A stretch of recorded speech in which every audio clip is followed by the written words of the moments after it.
Why is Lord of the Rings the greatest? I mean, it's been. What hasn't been said? It is. It's not why. It just is. It's the greatest fantasy franchise as far as movies and books. Like, it's up there. All right, Bam. Let's go to you first with memorable scene. Or scenes. You can talk about many. I mean, just pick one of the 16 endings. I swear, if you don't pick the one I'm thinking of right now. Here we go. The opening scene with Smeagol Hobbit. That was a great way to open up the movie. Like, instantly, you're like, what's going on here? You get to see a bit into his past. It's really insightful. Plus, it's very, very colourful, which is a great background contrast into the way the rest of the movie goes. When Gandalf and Pippin are about to go and meet Denethor, and Gandalf's all like, don't mention Aragorn. And he's like, well, actually, don't mention Frodo. Or his dead son.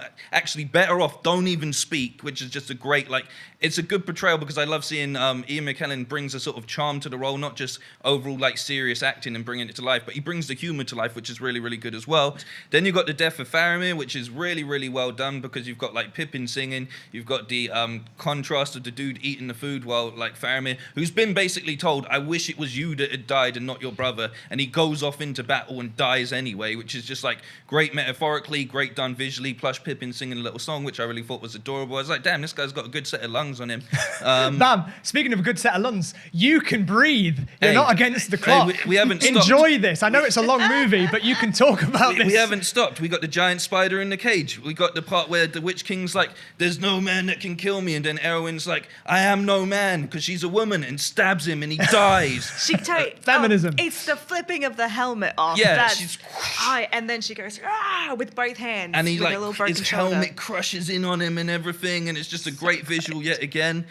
You got the whole battle, which what really works about this movie is, like, throughout the most of Lord of the Rings, right, they've got this excellent sort of, like, Total War simulator like level of battles that looks great and still looks great today. I mean, they did change the way that sort of scale of cinema was shot and choreographed, and it changed things. Yeah, 100%. And what you see with this one is they actually have the balls to go and do it in daytime. A lot of the time when you see CGI effects in general, especially mass effects or even smaller effects, they like to use dark lighting because it's a lot easier to bring that believability in it by bringing down the lights and such. You see it in loads of horror movies, so on and so forth. But what's really good about the battles in this is a lot of them are actually at daytime, so you're still seeing all of these incredible effects, but you're not seeing them hidden at all, and they still look just as good. So then you have the battle down.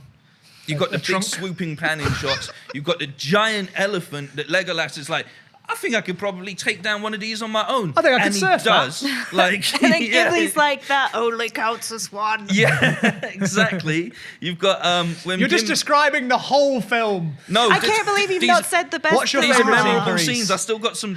These are all great scenes. Come on. Is he chronologically getting to it, or is he past it? No, he's not at it yet. Okay. Yeah, I'm almost there. I know what you want to hear.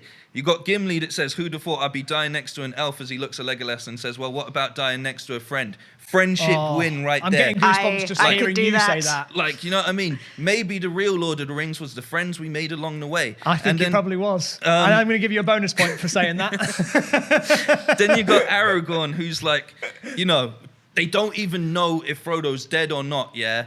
But he says, as he's about to ride into what looks like imminent death anyway, a giant army that's probably going to wipe him out anyway, but he just looks back at Gandalf and he's like, for Frodo. That's it. Which and when he says, there may come a day where the courage of men fail, but it is not this day. That's what I'm saying, man. It's like, just the most... That's what I'm talking about. The most beautiful, like, epic filmmaking, and I have a confession to make, and I feel like now is the time to do it. I've only seen the Lord of the Rings movies one time, because when they came out when I was a kid, I didn't get it. And I've always kind of struggled with fantasy stuff.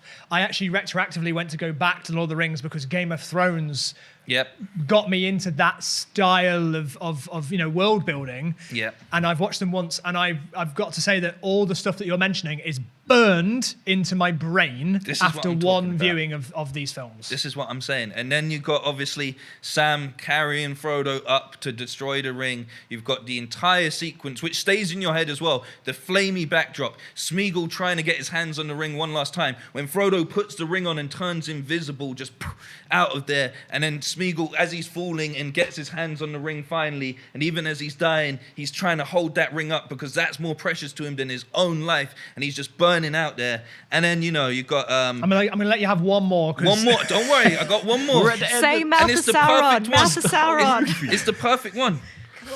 When the hobbits go to bow and Aragorn's like, you bow to no man, and then everybody in that entire area just bows to them. My friend Sammy, when I watched it with him, I've never seen him cry like this, and I didn't even have to see him. I heard him. I heard this like noise just next to me. I got emotional, but not quite that emotional. That scene makes people very emotional. Because it's delivered so well. It just basically represents the entire journey. Like the smallest, weakest, foolish, most like whatever breed you want to call them in the entire of all of Middle Earth were the heroes of this story. And they finally get their recognition. And they're finally back together, all four of them, standing in this new world as well. It's like elves and dwarves and man and everyone there who've all come together because of this story, all just going, you know what? Hats off to you. You guys, you did it. You might be small in stature, but you were giant amongst us. Like, you know, it's great. Okay, that is an abridged version There of you The go. Return of the King. Thank you for that, Bam. There's clearly a lot to remember in there. This week on the screen test, we're trying to decide what the greatest fantasy movie ever made is between The Lord of the Rings, The Return of the King, Harry Potter and the Prisoner of Azkaban, and Pan's Labyrinth. So if you want to watch the full episode and find out why it's definitely Lord of the Rings, you can watch that by clicking the link in the description, or you can listen to it as a podcast. Wherever you get your podcasts, just search The Screen Test.